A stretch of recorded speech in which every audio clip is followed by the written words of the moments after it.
bagaimana menyikapi rasa penyesalan yang mendalam karena kesalahan saya di masa lalu terhadap ayah saya yang telah wafat? Baik, bismillah. Masya Allah, orang tua sudah meninggal dunia. Lihat, ini adalah suatu ketika ada ketemuan, ada masalah berbakti kepada orang tua. Tidak ada kata terlambat. Selagi nyawa masih ada di kandung badanmu, pintu tobat akan dibuka oleh Allah Subhanahu wa taala. Durhaka kepada orang tua, neraka jahanam. Kalau ada seorang anak durhaka kepada orang tuanya, tidak akan bisa baik.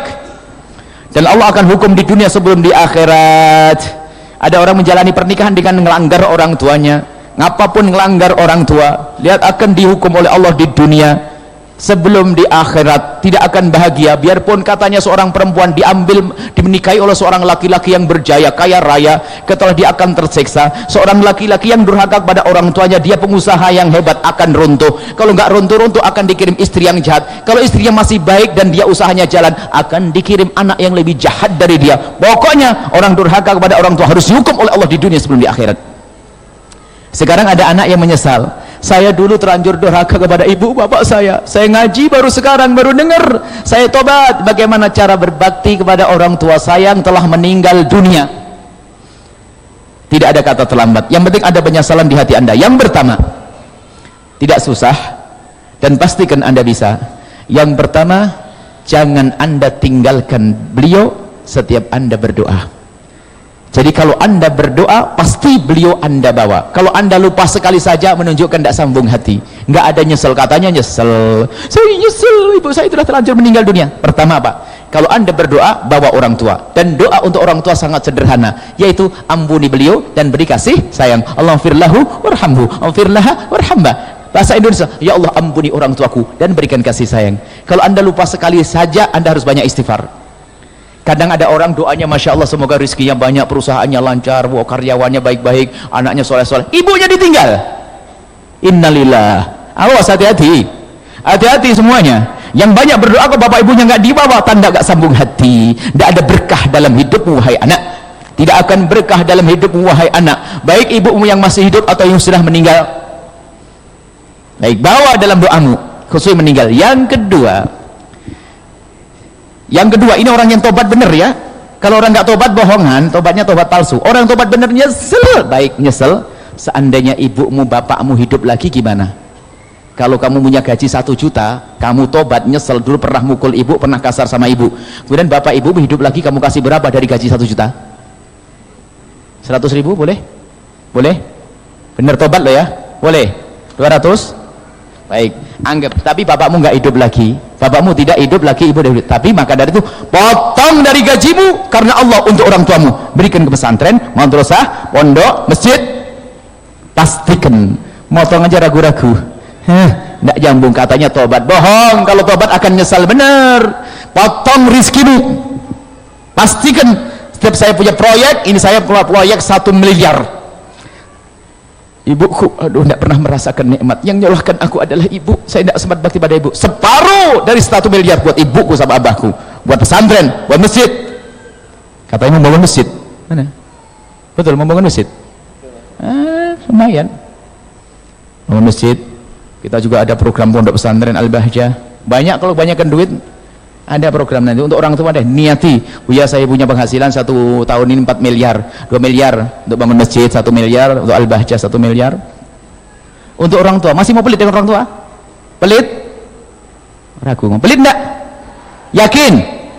Enggak pelit sama orang tua? Orang tuamu enggak bangun lagi. Tapi ketahuilah bahwa apa yang anda dapat, potong, jangan ragu-ragu.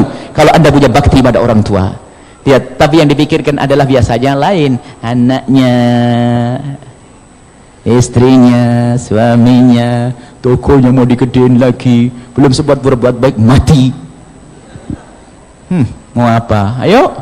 Nah, ini adalah yang kedua, adalah kalau anda punya penghasilan sekecil apapun, lihat, yang punya penghasilan sebulan 100.000, potong 10.000 atau 20.000 untuk orang tuamu, berkah hidupmu, jangan ragu. Kalau 100.000 potong 10.000 enteng. Yang punya 10 miliar ngasih 1 miliar itu keder, minta melarat masih itu. Aneh, orang kaya minta melarat. Ayo coba, padahal 10 miliar itu mengeluarkan 1 miliar dengan yang gaji 1 juta mengeluarkan 100.000 sama. Cuman setannya gede, yang duitnya banyak. Semoga yang kaya di sini ahli surga semuanya. Amin. Yang melarat diberi kemudahan urusan rezekinya. Amin. Yang ketiga adalah yang kedua ada tambahannya. Yang kedua biasanya kalau anda punya kebaikan yang anda lakukan, niatkan ya Allah semoga kebaikan yang kau berikan pahalanya hari ini juga berikan kepada orang tua. Tapi saya dahulukan duitnya dulu. Nanti kalau saya sudah dikasihkan yang ini nggak pernah keluar duit, ini bahaya ini. Duitnya dulu tadi. Kemudian yang ketiga adalah baikilah orang yang dibaiki oleh orang tuamu. Nyambung silaturahmi orang tua. Sabda Nabi, min abarril birri silatuti abihi. Termasuk bakti yang sangat bakti menyambung silaturahmi dengan yang disambung bapaknya dulu. Kalau bapak kita dulu pernah ngasih hadiah ke orang sana, kita lanjutkan. Ibu sana lanjutkan. Termasuk orang yang dibaiki oleh orang tua kita adalah anak-anak orang tua kita. Siapa mereka? Saudara. Anaknya orang tua nggak paham itu gimana itu? Orang Bandung nggak ngerti ya tuh. Anaknya orang tua kita tuh siapa? Adik kah? Makanya kalau ada orang berebut waris, itulah ahli neraka berjalan di atas bumi.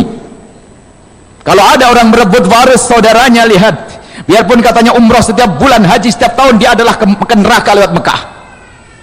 Hati-hati, karena orang yang mengambil waris orang tuanya melakukan 3 dosa besar sekaligus. Yang pertama mengambil hak saudaranya, yang kedua adalah memutus tali persaudaraan, yang ketiga menyakiti bapak ibunya, durhaka, neraka. Hati-hati, yang punya urusan dengan keluarga, urusan waris selesaian. Kalau terpaksa di dalam rumah tanggamu harus ada rebutan waris, biarkan dirimu yang direbut, asalkan jangan yang merebut.